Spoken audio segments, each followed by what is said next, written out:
Hablemos de la inmunidad adaptativa. El día de ayer mencionábamos la inmunidad innata, pero ahora vamos a ver la adaptativa.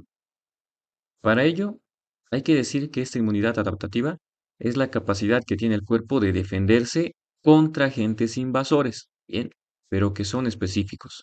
Como les decía, bacterias, toxinas, virus y tejidos extraños, pero específicos. Tienen que ser específicos, bien.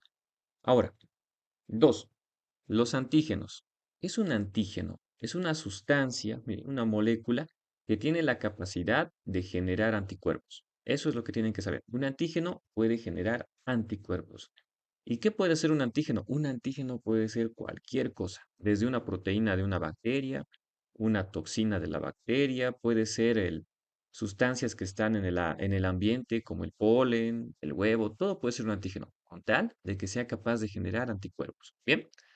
Tres, esta inmunidad adaptativa tiene dos propiedades. Miren, dos propiedades, dos características. Número uno, especificidad. Bien, especificidad. Y número dos, memoria. La especificidad hace referencia a que es específico, ¿se acuerdan? Es específico. Por ejemplo, si entra una bacteria al cuerpo, una bacteria específica, yo genero inmunidad adaptativa específica contra dicha bacteria. Bien, no es una general, es específica. También tiene memoria. Y es que resulta que cuando te enfermas una vez, el cuerpo puede generar sustancias para reconocer a dicha bacteria, dicho agente, para que no te vuelvas a enfermar. Esos son mis anticuerpos. Tienen memoria, ¿bien? Para recordarse de la enfermedad. Y por último, hablamos de la inmunología, que es una rama de la medicina, de la ciencia de la medicina, que trata las respuestas del cuerpo al enfrentarse contra los antígenos. Miren. Ahora, esos son los conceptos básicos. Vámonos a esta imagen. Hablemos de la maduración de los linfocitos T y linfocitos B. Acá todo inicia en los órganos linfáticos primarios. Si bien recordarán, hay dos órganos linfáticos primarios, la médula ósea, ¿no? La médula ósea roja y el timo. Que decíamos que el timo, pues, era más importante, más desarrollado en el bebé, ¿no? En el niñito. Ya después se llenaba de grasita. Pero ahí tenemos los dos órganos linfoides o linfáticos primarios. Primero, la médula ósea roja es el principal lugar donde se van a formar los linfocitos. ¿Por qué? Porque la médula ósea roja hace hematopoiesis y la hematopoiesis es la formación de sangre. En esa sangre tenemos pues glóbulos rojos, glóbulos blancos y plaquetas. Y entre glóbulos blancos están los linfocitos T, los linfocitos B. Ambos nacen de acá. Y cuando salgan los linfocitos B, van a salir ya maduros, miren, células B maduras o linfocitos B, por si acaso es lo mismo. Pero los linfocitos T no salen maduros. De la médula ósea roja salen como linfocitos pre-T. Les falta todavía, están incompletos, pre-T. Los pre-T van a venir hacia el timo, ¿bien? Hacia el timo. Y el timo es un órgano linfático primario que se encarga de la maduración. Si eran linfocitos pre-T, ahora van a ser linfocitos T maduros, miren, maduros. Ok, ahí están mis dos órganos linfoides o linfáticos primarios, ¿bien? Respecto a estas células B, dice el texto que reciben ese nombre de célula B, porque en las aves se producen en la bolsa de Fabricio, ¿no? Una especie de buchecito, la bolsa de Fabricio. En cambio, en el ser humano, esa bolsa vendría a ser la médula ósea roja. De todas maneras, como compartimos esa célula, se le ha dejado como linfocito B. Bien, la B viene de bolsa de Fabricio en las aves. Ahora, tengo las células T y las células B. Cada una tiene funciones diferentes. Las células B, miren, maduras, van a actuar de una manera más sutil si quieren. No se meten directamente en la pelea entre el cuerpo contra los antígenos, contra las bacterias. Y segundo, las células T sí se meten directamente. Ellos se van a ir a pelear directamente con bacterias, con virus, con parásitos, con todo aquello externo. Pero están maduras, sí, pero les falta capacitación. Tienen que aprender a defenderse, aprender a reconocer aquel antígeno. ¿Cómo hago que reconozcan? Mis células B y células T, miren, van a entrar a órganos y tejidos linfáticos secundarios. Este Este verdecito representa un órgano linfático secundario. ¿Qué órganos linfáticos secundarios hemos visto? Bueno, hemos visto los siguientes. Déjenme anotárselos con verde. Entre los órganos linfáticos secundarios hemos visto ganglios, ¿no? Los ganglios son órganos linfáticos secundarios. ¿Qué más hemos visto? Órganos linfoides, como por ejemplo el MALT, que estaba a nivel del intestino. Las amígdalas, acuérdense, las amígdalas. Y aquí me falta uno más. Amígdalas. ¿Y qué me falta? El bazo, ¿no? El bazo. Ahí está. Son cuatro lugares donde estamos viendo órganos linfáticos o linfoides secundarios. Entonces, cualquiera de esos puede ser el de esta imagen. El mejor ejemplo va a ser el ganglio. Vamos a usar el ganglio. ¿Bien? Ok. Entonces, ¿qué pasa cuando se meten al ganglio, al MALT, amígdalas o vaso? Estas células empiezan a especializarse, a capacitarse, ¿bien? Las células T se van a dividir en dos tipos, ¿bien? En dos tipos. Una se va a llamar célula T citotóxica, ¿bien? Citotóxica. Y la segunda, célula T helper. El mismo nombre te está diciendo lo que hace. ¿Bien? La tóxica. Te hace daño, destruye células. Cito, células. Tóxica, de que hace daño. Hace daño a las células, ¿bien? Célula T citotóxica. En cambio, la T helper, helper te está diciendo que ayuda, ¿bien? Que ayuda, que es colaboradora. Ok, la célula T se divide en citotóxica y en helper. Ambas tienen unas proteínas, ¿bien? Unas proteínas que parecen patitas. La T citotóxica tiene dos patitas, miren, y la T helper tiene una patita. Cuando tiene dos patitas, miren, se llama proteína CD8, CD8. Y cuando tiene solo una patita, es la mitad, CD4, bien, CD4. Te debe sonar de algún lado la CD4. El VIH destruye a los linfocitos T, CD4, ¿verdad? Ok, entonces también se les puede llamar en base a su proteína. Este puede ser un linfocito T CD8 o citotóxico y este va a ser un linfocito T CD4 o helper. Bien, ok. ¿Y qué pasa con las células B? Las células B están acá, miren. Células B, células B. Hasta ahí estamos al mismo nivel. Ahora, las células T citotóxicas, miren, van a seguir su desarrollo y van a clonarse. Hacen clones, clones. ¿Qué es un clon? Hacer repeticiones, ¿no? Repeticiones, divisiones idénticas.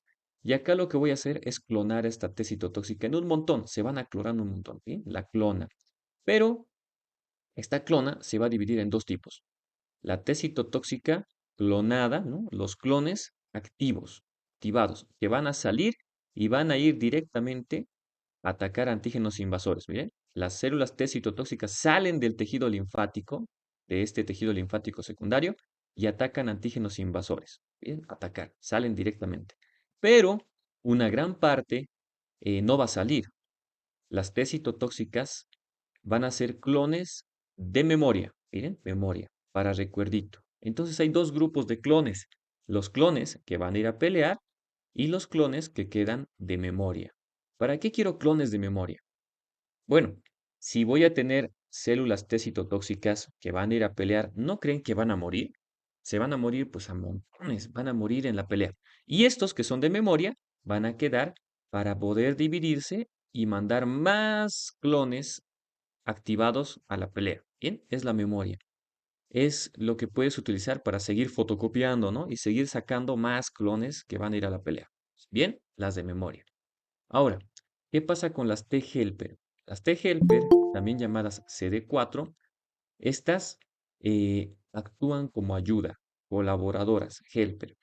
Siempre van a ayudar para a estos linfocitos T citotóxicos, ¿bien? Para que vayan a pelear, o a las células B. Ayudan, ayudan, no se olviden, helper, ayudan. ¿Pueden formar clones? Claro que pueden. Van a formar clones de células T helper activas, miren, activadas, y las T helper de memoria. Las T helper de memoria me van a servir en algún momento para seguir sacando más activas, ¿no? Para seguir fotocopiando. Pero las T helper activas, miren, ayudan a que las T citotóxicas hagan clones, miren, hagan clones. Y ayudan a que las células B también hagan clones. Por ende, hay un tipo de células muy importante en el cuerpo humano respecto al sistema linfático, ¿no? Miren, las T helper CD4. Ellas ayudan, miren, ayudan a que tanto los T citotóxicos y las B hagan clones, hagan clones. Ahora, ¿por qué es tan importante? Hay una infección en el cuerpo humano llamada VIH, ¿no? El virus de inmunodeficiencia humana. ¿A qué célula mata el virus de inmunodeficiencia humana? A los TCD4. Miren, a los TCD4. Sé que me estoy adelantando un poquito, está al final del capítulo, pero el VIH mata a la CD4 y por ende no hay esta ayuda, miren, no hay esta ayuda. ¿Y voy a poder multiplicar a los CD8? ¿Voy a poder hacer clones? No. ¿Voy a poder hacer clones de linfocitos B? Tampoco. Por eso el VIH disminuye la inmunidad y hasta un resfriado o una diarrea te puede matar. Bien, es porque ataca la CD4. Para que vean lo importante que son estas células. Ok, hasta ahí estamos. Todos me están siguiendo. Voy a borrar esto. Ok, ¿qué más nos falta? Nos faltan los linfocitos B. Los linfocitos B, linfocitos B, cuando forman clones, van a formar dos tipos de clones. Uno de memoria. ¿Se dan cuenta que siempre forman de memoria? Mire, para recuerdito, ¿no? De memoria. Y una segunda clona activada. Los linfocitos B se van a convertir en células plasmáticas. ¿Y qué hace una célula plasmática? ¿Cuál es la importancia? ¿De qué se diferencia de una célula B? A ver, ¿quién se anima?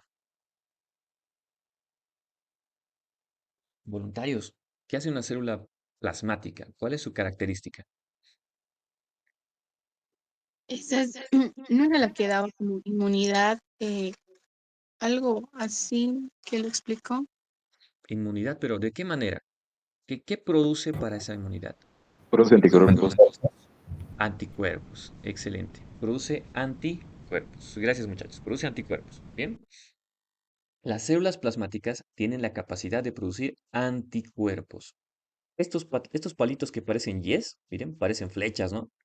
Estas son mis anticuerpos. Entonces la célula plasmática puede producir anticuerpos. Y los anticuerpos, miren lo que hacen. Salen de esta célula, miren, o de este órgano linfático secundario y van a ir a unirse con antígenos. Miren, los anticuerpos se unen a los antígenos en los líquidos corporales y los activan. Ok, con eso tengo dos tipos de acción. ¿Se están dando cuenta? Los linfocitos T pueden ir a pelear y los linfocitos B producen anticuerpos. Debido a ello, se generan dos respuestas. La inmunidad mediada por células, miren, por células, porque las células van a ir a pelear, y la inmunidad mediada por anticuerpos, porque aquí las células no atacan, sino los anticuerpos, miren, anticuerpos. Ok, hablemos de esta mediada por células. Implica a linfocitos T, ¿bien? Contra patógenos intracelulares, dentro de células. ¿Qué se refiere?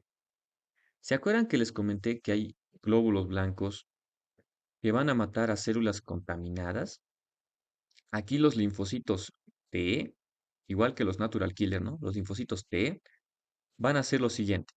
Van a encontrar a células, ¿bien? A una célula que tenga contaminación interna. Miren, aquí por ejemplo, esta célula tiene bacterias dentro, intracelulares. Miren, patógenos intracelulares, bacterias dentro de la célula. ¿Y qué va a hacer el linfocito T? Pues va a atacar y va a destruir. Miren, linfocito T destruye células infectadas. Bien, células infectadas. Número 2, también puede destruir a células cancerosas. Miren, células cancerosas. Si esta célula ha mutado y está desarrollando un tipo de cáncer, el linfocito T nuevamente va a destruir células cancerosas. Y por último, células trasplantadas. Si es que son células de un riñón, por ejemplo, que te han trasplantado, lo vamos a destruir.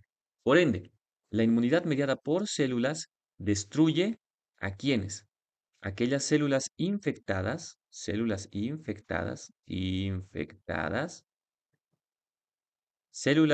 cancerosas, miren, de cáncer, y células de trasplantes. Eso es lo que hace mi inmunidad mediada por células. Bien. En cambio, la inmunidad mediada por anticuerpos es específica. es específica y es extracelular. Miren, extracelular. También se la conoce como humoral y es porque los anticuerpos están fluyendo por los vasos sanguíneos. Bien, los anticuerpos están yendo por los vasos sanguíneos. Por ende, es un líquido. Humor quiere decir líquido. Bien, es un líquido. Entonces, inmunidad humoral. Destruye tanto virus, ¿no? Virus, destruye bacterias, incluso destruye hongos, ¿no? Destruye hongos. Ahí está. Virus, bacterias y hongos. Pero, ¿cómo lo hace? Los anticuerpos no entran a la célula. A ver, vamos a cambiar de color. Los anticuerpos se unen por fuera, miren. Esas yes se unen por fuera. Marcan a los virus, marcan a las bacterias, marcan a los hongos. Eso es lo que hace. ¿Bien? Inmunidad humoral o por anticuerpos. Ahora, ¿cuál es la pregunta que tienes que saber para tu examen? La inmunidad mediada por células son los linfocitos T. La inmunidad mediada por anticuerpos son los linfocitos B. ¿Bien? Hasta ahí sería la primera parte. Bien, la primera parte. Tenemos todavía unos 15 minutitos de clase, así cortito. Les dije que va a ser cortita la clase. Bien. Si alguien tiene preguntas, me las hace durante la clase. Vamos a ir borrando todo esto. Ok. Ahora, todo lo que sucede acá es gracias a un antígeno. Miren, el antígeno. ¿Qué era el antígeno? El antígeno es una sustancia que puede ser capaz de producir anticuerpos. Cuando el antígeno llega aquí al órgano linfático secundario, se producen, miren, se producen anticuerpos específicos. Acuérdense, la inmunidad adaptativa es específica. Si el antígeno llega, entra en contacto con este órgano linfoide o linfático secundario, pues el anticuerpo se va a producir contra este antígeno, ¿bien? Contra ese antígeno. ¿Qué más? Hablemos de los antígenos. Los antígenos tienen dos características. Tienen dos características. La primera característica se llama inmunogenicidad. Inmunogenicidad. Y la segunda característica se llama reactividad. ¿Cuál es la diferencia? Inmunogenicidad es la capacidad de provocar una respuesta inmunitaria con producción de anticuerpos. En español, producir anticuerpos. Inmunogenicidad es la capacidad de producir anticuerpos. Bien, producir anticuerpos. Eso es inmunogenicidad. Si un antígeno puede producir anticuerpos, tiene inmunogenicidad. En cambio, reactividad, ¿qué es? Que ese anticuerpo que has producido, ese anticuerpo, o tal vez la célula, sea capaz de actuar contra un antígeno. ¿Bien? Reaccionar. Nada más. O sea, una cosa es producir el anticuerpo, produces el anticuerpo, y otra cosa es que te sirva. ¿Bien? Producir y que te sirva. Entonces, esas dos características, no me sirve de nada producir un anticuerpo que no me sirva, que no actúe contra el antígeno. Por ende, todo antígeno tiene que tener inmunogenicidad y tiene que tener reactividad, la capacidad de reaccionar. Bien, cuando tiene esas dos características, se dice que el antígeno es un antígeno completo. Bien, es un antígeno completo. Ahora, ahí está, mi antígeno completo.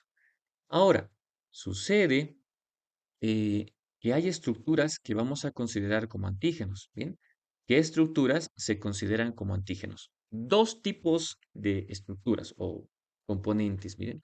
Aquellos que son microbios, antígenos microbianos, y dos, antígenos no microbianos, ¿bien? Microbianos, no microbianos. Los microbianos, como su nombre dice, son microbios, ¿bien? Puede ser directamente la bacteria un antígeno, o pueden ser sus flagelos, miren, estas colitas que tiene acá, sus flagelos, pueden ser sus cilios, puede ser su pared celular, su membrana, proteínas, alguna sustancia que libere como una toxina, todo ello es un antígeno microbiano, desde la bacteria en general hasta sus componentes, bien, antígenos microbianos. Puede ser un virus también, por si acaso, o un hongo, ok, son microbios. Pero los no microbianos son sustancias presentes, por ejemplo, en la clara del huevo. ¿Bien? La clara del huevo tiene sustancias que pueden ser antígenos. ¿Bien? La clara del huevo. El polen de las abejitas, el polen. Cuando es primavera, las abejitas van a dejar polen, ¿no? Las plantitas. Y ese polen puede tener Antígenos, o sea, puede ser una sustancia como un antígeno. Parte de los componentes de la sangre como antígenos, ¿se acuerdan? Los antígenos que estaban en la sangre, no sé si recuerden bien. El antígeno, el antígeno A daba el tipo de sangre A, ¿no ve? El antígeno B daba el tipo de sangre B. El antígeno AB daba esa sangre AB. Y si no había ningún antígeno, era tipo de sangre cero, ¿no? Era cero. ¿Ok? ¿Qué más? Los trasplantes. Un trasplante, un hígado, un riñón, alguna estructura que te trasplanten es un antígeno, pero no microbiano, no son microbios, ¿entienden? No microbianos. Una vez que entiendo esto, vámonos a esta parte. Cada antígeno, cualquier sustancia que sea antígeno, sea microbiana o no microbiana, cualquier antígeno tiene en su superficie unas estructuras llamadas epitopos, ¿bien? Epítopos, perdón, epítopos. Epi, epi, quiere decir encima, ¿bien? Encima. Y topos, pues es de relieve, de topografía, ¿se acuerdan? El relieve, la estructura. El epítopo está encima del antígeno. Cada antígeno tiene un montón de epítopos, miren, epítopos. Ahora, el epítopo es un determinante antigénico. Pequeña parte del antígeno, miren, pequeña parte del antígeno que desencadena la respuesta inmunitaria. O sea, si bien el antígeno puede producir anticuerpos, es gracias a sus epítopos. Bien, cada antígeno tiene epítopos específicos, bien, diferentes. La mayoría de los antígenos tienen muchos epítopos, muchos epítopos. Y el antígeno puede ingresar al cuerpo a través de la sangre, a través de la linfa o a través de la alimentación, de la vía oral. Cuando entre por la sangre, va a llegar a un órgano linfático secundario, al vaso. Miren, por ejemplo, una inyección contaminada, ahí está. Hay bacterias en esa inyección. Está entrando a la sangre y tiene antígenos. Entonces los antígenos que entran por la sangre van al vaso, ¿bien? Al vaso. Los antígenos que entran por la linfa a los ganglios linfáticos. Y los antígenos que entran por la vía oral, por ejemplo, yo he comido una salchipapa que estaba mal, digamos, entonces por el intestino, mire, el MALT, que significa tejido linfoide asociado a la mucosa. Son tres vías por las cuales puede entrar un antígeno, ¿no? Por la sangre, por la linfa y por la vía oral. Todos ellos van a llegar a órganos linfáticos secundarios que van a permitir el reconocimiento de los antígenos. ¿Bien? ¿A qué se refiere? Voy a volver un cachito a esto. Todos ellos, todos esos antígenos que están entrando, miren, están llegando a órganos linfáticos secundarios. Miren, secundarios.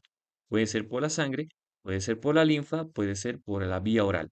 Y están llegando a ganglios, están llegando al bazo, ¿no? Al bazo. Están llegando a al malt. Ok, sigamos. ¿Qué más tenemos?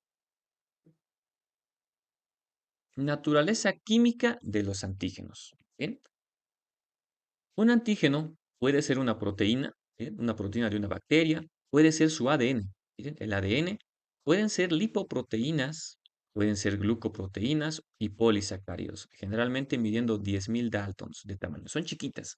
Ahora, piensen ustedes, antígenos, lipoproteínas, proteínas, ¿no te suena a algo que conoces? Suena a las vacunas, ¿no? Las vacunas también tienen proteínas, ADN de virus, de bacterias. ¿Ok? Esos son antígenos. Ahora, hay sustancias que no son antigénicas, que no son antígenos. Por ejemplo, la celulosa o los plásticos no suelen ser antígenos. Como no generan reacción en el cuerpo, se los suele utilizar para trasplantes o para reemplazos. Un ejemplo de ello son las válvulas del corazón. Cuando una válvula en el corazón falla, se le puede reemplazar por una válvula hecha de plástico, miren, de plástico. Y el cuerpo no va a generar ninguna reacción contra ese plástico, porque no es antígeno. Bien, también existen sustancias llamadas aptenos. ¿Qué son los aptenos? Son sustancias que tienen reactividad, pero carecen de inmunogenicidad. O sea, ¿qué hemos visto hace rato? Que un antígeno tiene que tener dos características, ¿no? Tiene que tener reactividad y tiene que tener inmunogenicidad. La inmunogenicidad es la capacidad de producir anticuerpos y la reactividad es la capacidad de que estos anticuerpos reaccionen contra los antígenos. Hay una reacción, ¿bien? Pero los aptenos solo tienen reactividad. ¿sí? Reactivos, pero no pueden producir anticuerpos. Ok, entonces no me hacen daño, no producen anticuerpos, no me hacen daño. ¿Será? Un apteno solo puede estimular respuesta inmunitaria si es adherido a una molécula transportadora. Ok, ¿a qué se refiere? El apteno tiene reactividad, pero no produce anticuerpos, a menos que puede producir anticuerpos si cuando el apteno ingresa a tu cuerpo se une con una molécula transportadora. Ahí genera inmunogenicidad y se convierte en un antígeno completo. ¿Bien? ¿A qué me refiero? Miren, hay dos ejemplos. La hiedra venenosa. Es una plantita. Aquí está, miren, la hiedra venenosa. Cuando tú la tocas, en ese momento no pasa nada, estás bien, pero a los pocos minutos empiezas a desarrollar ampollas, lesiones. ¿Por qué? Porque la sustancia que está dentro de la hiedra venenosa es un apteno. No tiene inmunogenicidad, no produce anticuerpos, a menos que entre a tu cuerpo y se una a una proteína transportadora. Ahí recién adquiere inmunogenicidad. Ahora tienes reactividad más inmunogenicidad gracias a ti. Produce anticuerpos y te genera una reacción, ¿miren? Otro ejemplo son los medicamentos. Entre los medicamentos está la penicilina, por ejemplo. La penicilina puede desarrollar alergias. Alguna vez te han pinchado y no ha pasado nada, pero luego puede desarrollar alergias. ¿Por qué? Porque es un apteno. Tiene reactividad, ¿sí? Tiene reactividad, pero no produce anticuerpos, a menos que se una a una proteína transportadora. Cuando se une a la proteína transportadora, más inmunogenicidad, se convierte en un antígeno y genera una reacción alérgica mortal. ¿Bien? Una reacción alérgica mortal. Hablemos de los antígenos del complejo mayor de histocompatibilidad. Y bueno, pues es que resulta que estos complejos hacen posible que las células se reconozcan entre sí. Bien, también son llamados antígenos leucocitarios humanos. Son unas glucoproteínas, bien, antígenos leucocitarios humanos. ¿Por qué? Porque se encuentra presente sobre todo en los leucocitos, en los glóbulos blancos. Bien, son los principales actores de la histocompatibilidad. Histo quiere decir tejido. Compatibilidad, bueno, que se pueden reconocer, ¿no? Que son compatibles, que son almas gemelas, que se reconocen entre sí. Ok, resulta que todos tenemos nuestros complejos mayor de histocompatibilidad específicos, ¿sí? Todos y cada uno, excepto alguien, un gemelo idéntico. Cuando existen dos gemelitos que son idénticos, comparten su información en el ADN, tanto así que hasta sus complejos mayor de histocompatibilidad son los mismos. ¿Y esto en qué me sirve o por qué es importante? Porque si este gemelo necesita un riñón y su gemelo le dona el riñón, ese riñón queda siendo como si fuera de él mismo. Bueno, algo más o menos así es la idea, ¿no? ¿Por qué? Porque los complejos mayor de histocompatibilidad son iguales.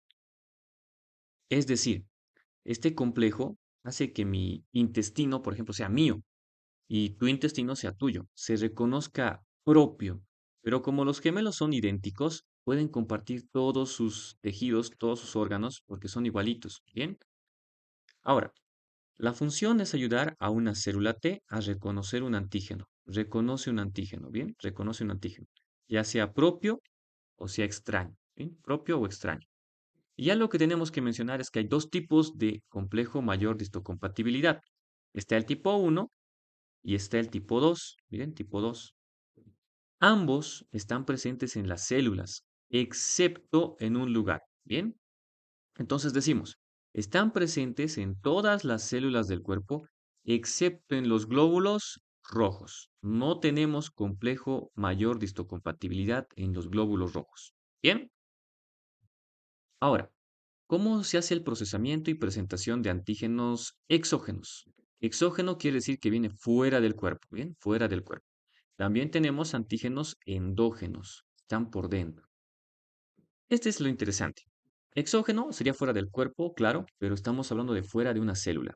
Esta es una célula presentadora de antígenos. Célula presentadora de antígenos. Puede ser un macrófago tal vez o un linfocito. Bien, acá tengo un antígeno. Este mi antígeno tiene, tiende a estar por fuera. ¿Notan? Está por fuera de la célula. Y dicho antígeno, denme un segundito. Ahí. Este mi antígeno está por fuera. Se puede unir a la membrana plasmática, miren, se acerca a la célula plasmática, se acerca a la membrana plasmática, ¿no? De esta célula. Y esta realiza fagocitosis o endocitosis. La introduce, ¿bien? La introduce. La deja en el interior de un fagosoma.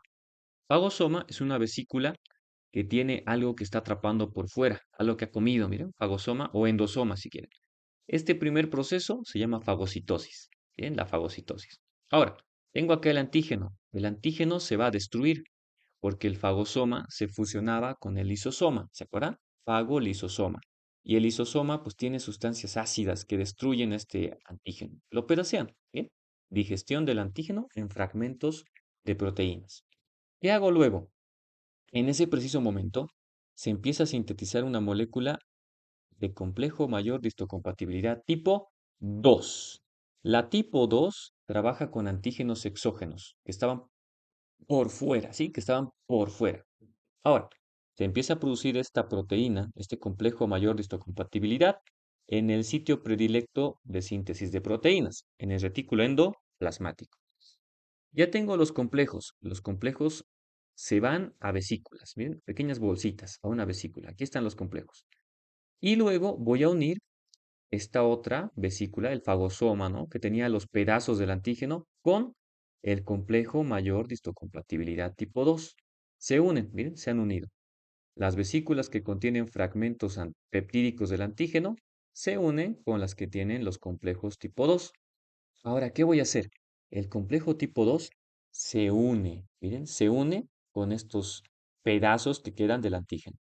Una vez que se unen, miren, se forma una especie de complejo entre antígeno y complejo mayor de histocompatibilidad. Como el antígeno era extraño, esta célula, esta célula que está acá, va a decir, pucha, capaz me están invadiendo estos gérmenes. Entonces les daré esa información a las demás células. Demás células van a estar pasando por acá. Y entonces esta célula presentadora va a agarrar el antígeno con el complejo mayor de histocompatibilidad tipo 2 y lo va a fusionar en su membrana. ¿Bien? Hipopresentándolo.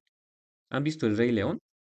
Es como cuando el monito presenta a Simba, ¿no ve? Lo agarra a Simba y agarra ahí a su leoncito y lo presenta a todos. Y todos ven ahí a Simba. Ese es mi monito, por si acaso. Ahí está su cuerpito, colita más. Está presentando a Simba y todos conocen quién es Simba, ¿verdad? Y lo mismo acá.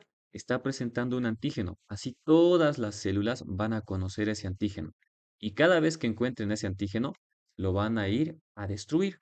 Para eso sirve, ¿bien? Esa sería la respuesta que tiene el complejo mayor de histocompatibilidad ante un antígeno. Presentarlo a otras células. Y todas estas células que están viendo ese antígeno lo van a buscar y lo van a ir a destruir, ¿sí? Lo van a ir a destruir. Y la segunda, con antígenos endógenos. Acá el antígeno, ¿dónde está? Directamente dentro de la célula. Es dentro de la célula, endógeno. En esta situación, la bacteria, antígeno o lo que ustedes quieran, entra a la célula. No es fagocitada. No fagocitosis, no fagocitosis, no fagocitosis. Simplemente este entró. ¿Miren? Esa es la diferencia. Cuando es antígeno exógeno, es fagocitado. ¿Bien? Es fagocitado. Pero cuando es antígeno endógeno, no se ha fagocitado. La misma bacteria o antígeno ha entrado. ¿Bien? Ahora, una vez que entró, el cuerpo pues lo engloba. Lo engloba en una vesícula, ¿no? Y le empieza a hacer digestión. Empieza a hacerle digestión, ¿bien? Se empieza a destruir. Se destruye y mientras pasa eso, el retículo endoplasmático rugoso va a empezar a sintetizar moléculas del complejo mayor de histocompatibilidad tipo 1. Tipo 1. El tipo 1 es endógeno, ¿notan? Es contra antígenos endógenos. Se forman estos complejos y se van a unir a una vesícula que tiene los fragmentos del antígeno, miren, pedazos del antígeno. Se une el complejo con su antígeno y luego es transportado por una vesícula hacia la membrana plasmática. Esta vesícula experimenta exocitosis. Agarro el complejo y lo saco a la membrana plasmática, la cual ya está atrapando, miren, a un antígeno y está presentando nuevamente el antígeno a otras células, las cuales van a buscar ese antígeno, ¿no? Van a buscar ese antígeno. Esta célula tiene el antígeno dentro de ella. Entonces, estas células que reconocen el complejo, miren, el complejo con este antígeno, no van a destruir al antígeno, van a destruir a esta célula, porque esta célula ha sido invadida, miren, endógenos, ha sido invadida por antígenos. Ha sido invadida, está contaminada, está infectada, está llena de antígenos. Entonces, las células, los glóbulos blancos, van a buscar a células que estén presentando este antígeno con el complejo mayor de histocompatibilidad tipo 1 y van a ir a destruir a dicha célula, ¿bien? Porque está contaminada. Nada más. Esa es la forma en la que actúa la presentación de los antígenos exógenos y endógenos. ¿Bien?